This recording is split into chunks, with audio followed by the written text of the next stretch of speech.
coming to i-promotion bengisebenza from TDC vele ngokuyikhanda so ngithemba ngithola le opportunity le ngathi ngifuna ukuyisebenzisa yabo ngawo konke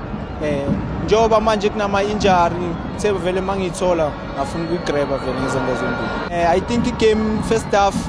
sikwazile ukuyicontrola sa create ama chance although singawuporanga manje kodwa second half base-scrape inyana bes-count abaphinde bas-count futhi so bengekho i-control bese siluza leyo nto momentum nyana.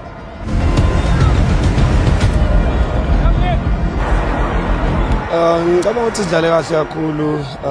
even noma ngicabanga ukuthi sibe ne-slow start nyana kodwa ngicabanga ukuthi amajita adlale kahle kakhulu ngicabanga ukuthi ne-game plan yabo coach kwazile ukuthi isebenzele kakhulu so ngiyacabanga ukuthi ngoba sidlala la esigodini bekumele ukuthi sithole ama-results aphelele but unfortunately azange siwathole so yeah I think bekumele senze kangcono especially sesazi ukuthi ediwe kusela ama-minutes amancane egamini I think we were supposed to wrap up the game.